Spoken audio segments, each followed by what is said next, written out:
എനിക്ക് രാജ്യമാണ് മുതലാളി. ഞാൻ ഇനി നിങ്ങളെ പ്ലാന്റ് വർക്ക് ചെയ്യത്തില്ല. പട്ടിത്താറ്റും ബേളോ അല്ലാതെ ഒരു സാധനം നിങ്ങളെ പ്ലാന്റിൽ നിന്ന് കിട്ടിയിട്ടില്ല. നീ എന്തോ പറഞ്ഞേ? പട്ടിത്താറ്റും ബേളോ? ശരി, ഞാനൊരു കാര്യം പറയട്ടെ. നമുക്ക് വേറൊരു സാധനം ഇറക്കിയാലേ?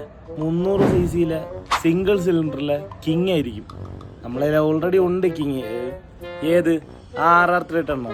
ആ ഒരൊറ്റ RR310 വെച്ചാൽ കുറേ കാലമായിട്ട് ഞാൻ പിടിച്ചു നിന്നുകൊണ്ടിരിക്കുന്ന പ്ലാന്റിൽ ഈ TVS വർക്ക് ചെയ്യുന്നതെന്നും പറഞ്ഞുകൊണ്ട്. മുതലാളി, അതിന് എന്തെങ്കിലും ഒരു വ്യത്യാസം കൊടുക്കണം മുതലാളി. എന്തെങ്കിലും ചെയ്യണം അതിനകത്ത്. ഞാൻ ഇനി പറയാൻ പോണത് TVSന്റെ ചരിത്രമാണ്. നമ്മൾ ഇന്ന് തൊട്ട് വളരാൻ തുടങ്ങുവാടാ മോനെ. നീ എഴുതിക്കോടാ മോനെ. വിംഗ്ലെറ്റ് 1. വിംഗ്ലെറ്റ് എന്തിനാന്ന് ചോദിച്ചു കഴിഞ്ഞാൽ നമ്മൾ സ്പീഡിൽ പോണ സമയത്ത് ആ ഡൗൺ ഫോഴ്സ് ഒന്ന് കുറയ്ക്കാൻ വേണ്ടിയിട്ട് ഒരു വിംഗ്ലെറ്റ്. എന്ന് വെച്ചാൽ നമ്മൾ S1000 കാണത്തില്ലേ, ഡുക്കാട്ടിയിലൊക്കെ കാണുന്നില്ല, അതുപോലെ വരണം. പിന്നെ നിനക്ക് അറിയാലോ, എനിക്ക് ഈ അക്വോറിയത്തിനോട് ഭയങ്കര താല്പര്യമുണ്ട്. അപ്പോൾ ഡുക്കാട്ടിയിലും സെയിം ഉണ്ട്, നമ്മളെ വണ്ടിയിലും സെയിം. ക്ലച്ചൊക്കെ ഇങ്ങനെ കറങ്ങുന്ന കാണാൻ പറ്റുന്ന രീതിയിലൊരു സാധനം. അത് എഴുതിക്കോ. വീലി കൺട്രോൾ എഴുതിക്കോ. Traction control. Mobile charger. Mobile ചാർജറൊക്കെ ശോഭമാണ്. പിള്ളേരൊക്കെ സ്പീഡിൽ പോയിട്ട് ഇങ്ങനെ ഗിയർ ടക്ക് ടക്ക് ടക്ക് ടക്കേന്ന് വേണം. അത് മുമ്പേ നമ്മളെ വണ്ടിയിലുണ്ടല്ലോ. എന്നാലും ബൈ ഡയറക്ഷണൽ ക്വിക്ക് ഷിഫ്റ്റർ എഴുതിക്കും.